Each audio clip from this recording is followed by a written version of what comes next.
صدر مملکت نے اسلام آباد ہائی کورٹ کے جج طارق جہانگیری کو ڈی نوٹیفائی کرنے کی منظوری دے دی۔ اسلام آباد ہائی کورٹ نے اپنے فیصلے میں جسٹس طارق محمود جہانگیری کو تقرری کے وقت درست LLB ڈگری کا اہل نہ ہونے پر عہدہ خالی کرنے کی ہدایت کی تھی۔ جسٹس طارق محمود جہانگیری کی عدالت میں آج کے کیسز کی کاز لسٹ بھی منسوخ کر دی گئی۔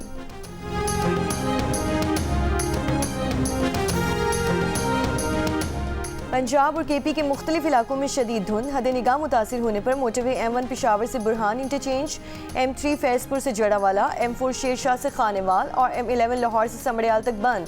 موٹر وے M5 روہڑی سے ملتان تک مکمل طور پر بند کر دی گئی۔ قومی شاہراہ پر بھی دھند کے باعث ٹریفک کی روانی متاثر، موٹر وے پولیس کا رات میں غیر ضروری سفر نہ کرنے کا مشورہ۔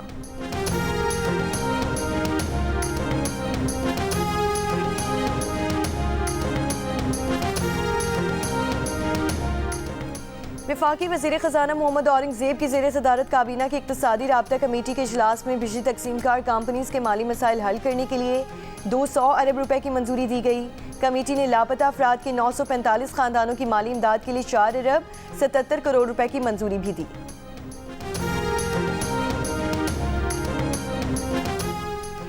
امریکہ کے صدر ڈونلڈ ٹرمپ نے 900 ارب ڈالر کے دفاعی پالیسی بل پر دستخط کر دیے۔ ترجمان وائٹ ہاؤس اینا کیلی کا کہنا ہے کہ ٹرمپ نے ایک ایسے بل پر دستخط کیے جو امریکی فوجیوں کی تنخواہوں میں اضافہ کرتا ہے، امریکہ کے پیس ٹو اسٹرینتھ ایجنڈا اور گولڈن ڈوم کے فضائی اور میزائل دفاعی نظام کے لیے فنڈز فراہم کرتا ہے۔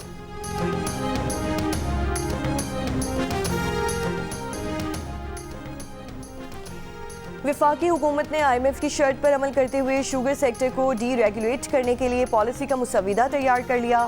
وزارت نیشنل فوڈ سیکیورٹی کے حکام کا کہنا ہے کہ نئی شوگر ملز لگانے پر عائد پابندیاں ہٹانے اور صوبائی حکومت سے اجازت لینے کی شرط ختم کرنے کی تجویز ہے۔ شوگر ملز کو خام چینی کی درآمد کی اجازت دینے کی بھی تجویز ہے، لیکن کرشنگ سیزن میں خام چینی کی درآمد کی اجازت نہیں ہوگی۔ پاکستان نے IMF کو شوگر سیکٹر ڈی ریگولیٹ کرنے کی یقین دہانی کرائی ہے۔ 9 مئی کو کلب چوک GOR کے گیٹ پر حملے کے مقدمے میں پیش رفت، کوٹ لکھپت جیل میں کیس کی سماعت، ڈاکٹر یاسمین راشد سمیت دیگر 33 ملزمان نے بیانات ریکارڈ کروا دیے۔ پروزیکیوشن کے تمام 41 گواہوں کے بیانات پر جرح مکمل ہو چکی۔ عدالت نے ملزمان کے وکلاء کو آج حتمی دلائل مکمل کرنے کی ہدایت کر دی۔ ADC لاہور کی جانب سے جلد فیصلہ سنائے جانے کا امکان۔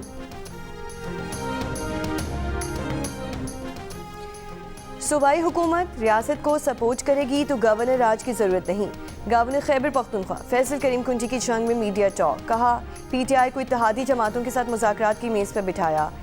جواب میں 9 مئی کا واقعہ ہو گیا، کل تک ہاتھ نہ ملانے والے آج مولانا فضل الرحمان کے پاؤں پڑ رہے ہیں۔ محمود خان اچکزئی کو PTI کا نیا سیاسی مسیحا بنا لیا گیا۔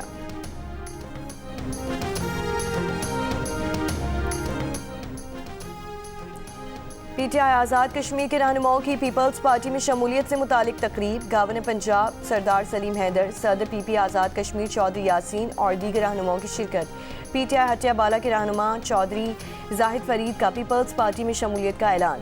گورنر پنجاب سردار سلیم حیدر نے کہا کہ کشمیر کے حوالے سے جو نظریہ شہید بھٹو کا تھا وہی بلاول بھٹو کا ہے۔ بلاول بھٹو زرداری نے بین الاقوامی سطح پر مسئلہ کشمیر کو اجاگر کیا۔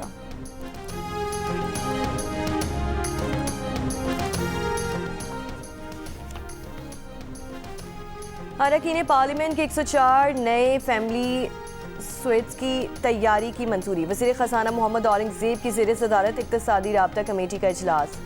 دانش سکولز کے قیام کے لیے 5 ارب 76 کروڑ روپے کی منظوری، سندھ اور خیبر پختونخوا میں ترقیاتی اسکیمیں بھی منظور، لاپتہ افراد کے خاندانوں کو 4 ارب 77 کروڑ روپے ادا ہوں گے۔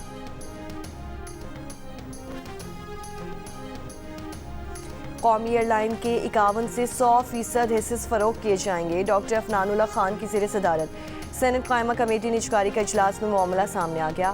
سیکریٹری نجکاری کمیشن نے بتایا کہ 23 دسمبر کو قومی ایئر لائن نجکاری کے عمل کا عمل بولی آنے سے کھلنے تک لائیو دکھایا جائے گا۔ مشیر نجکاری نے بتایا کہ وفاقی کابینہ نے روز ویلٹ ہوٹل کی نجکاری کے لیے بجائے جوائنٹ وینچر شروع کرنے کا فیصلہ کیا ہے۔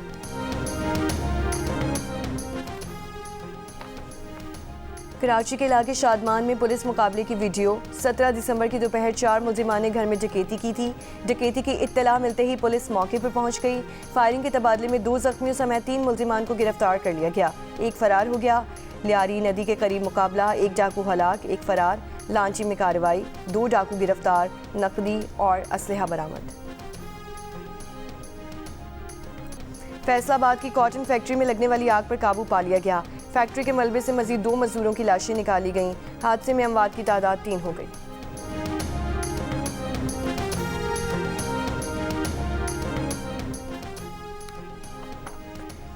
برطانیہ میں لڑکوں میں اور دشمنی کی ابتدائی علامات پہچاننے کے لیے 20 ملین پاؤنڈ سے ٹیچر ٹریننگ پروگرام شروع کر دیا گیا۔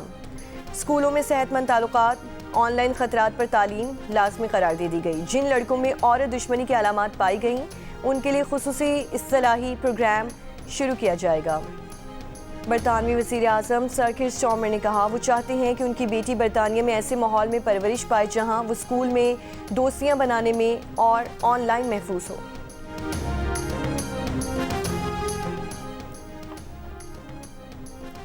بھارت کا بڑھتا دفاعی بجٹ خطے میں عدم توازن کا باعث بننے لگا۔ بھارتی حکومت مالی سال 2026-27 کے بجٹ میں 20 سے 25% تک دفاعی شعبے میں اضافے پر غور کر رہی ہے۔ آپریشن سندور 2 کو بنیاد بنا کر دفاعی بجٹ میں اضافہ اور نئے اور جدید ہتھیاروں کی خریداری کی راہ ہموار کی جا رہی ہے۔ رفال اور دیگر طیاروں کی تباہی اور دفاعی نظام S-400 کی ناکامی کے بعد بھارت نئے مہنگے عسکری ساز و سامان کی خریداری کرنے کا خواہش مند ہے۔ پاکستان کا دفاعی بجٹ مجموعی قومی پیداوار کا صرف 1.97% ہے، جبکہ بھارت کا دفاعی بجٹ 6.81 کھرب بھارتی روپے ہے، جو 78.70 ارب امریکی ڈالر کے برابر ہے۔ غزہ جنگ بندی مذاکرات کا اگلا دور جمعے کو امریکہ کی میزبانی میں میامی میں ہوگا۔ فرانسیسی خبر ایجنسی نے وائٹ ہاؤس اہلکار کے حوالے سے بتایا کہ ٹرمپ کے خصوصی ایلچی اسٹیو وٹکوف فلوریڈا میں قطر، مصر اور ترکی کے سینئر حکام سے ملاقاتیں کریں گے۔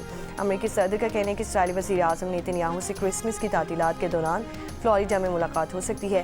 واضح کیا کہ نیتن یاہو سے ملاقات طے نہیں، لیکن وہ ملنا چاہتے ہیں۔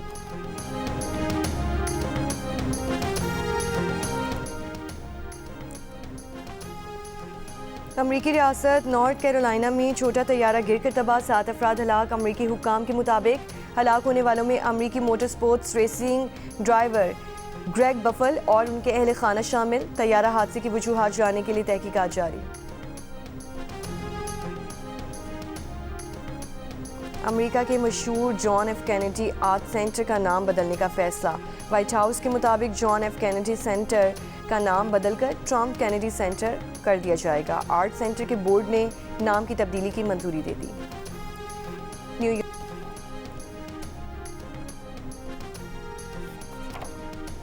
بینک آف انگلینڈ نے شرح سود میں کمی کر دی۔ شرح سود 4% سے کم کر کے 3.75% کر دی گئی۔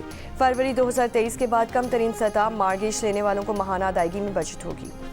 حکومت دبئی کا پاکستانی کمیونٹی کے 2 اداروں کے لیے گولڈن ایوارڈ، پاکستان ایسوسی ایشن دبئی اور Pakistan educational and cultural board کے لیے ایوارڈ۔ اقدام مختلف کمیونٹیز کے تقریباً 100 اداروں کا جائزہ لینے کے بعد کیا گیا۔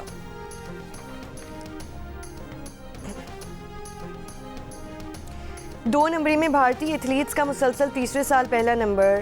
وارا کی سالانہ رپورٹ میں بھارتی ایتھلیٹس مثبت ڈوپنگ ٹیسٹ میں سر فہرست۔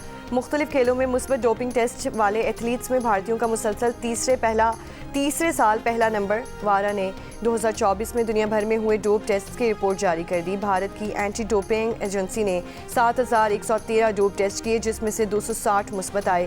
224 کی فہرست میں فرانس 91 مثبت ڈوپ ٹیسٹ کے ساتھ دوسرے، اٹلی 85 کے ساتھ تیسرے نمبر پر رہا۔ 2024 کے دوران پاکستان میں 13 مثبت ڈوپ ٹیسٹ رپورٹ کیے گئے۔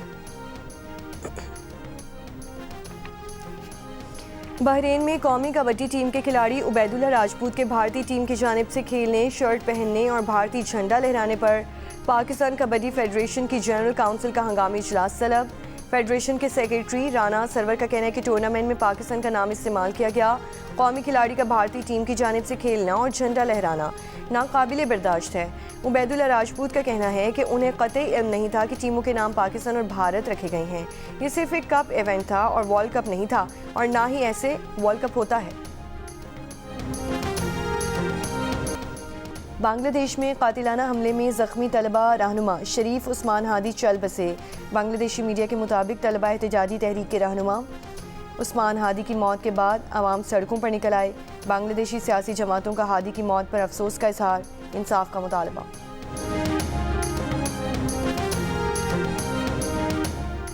اور امریکہ کی براؤن یونیورسٹی میں فائرنگ کے ملزم کی لاش نیو ہیمپشائر میں مل گئی. برطانوی میڈیا کے مطابق ملزم کی لاش گودام سے ملی. براؤن یونیورسٹی میں فائرنگ سے 2 افراد ہلاک اور 9 افراد زخمی تھے. ملزم کا تعلق پرتگال سے تھا.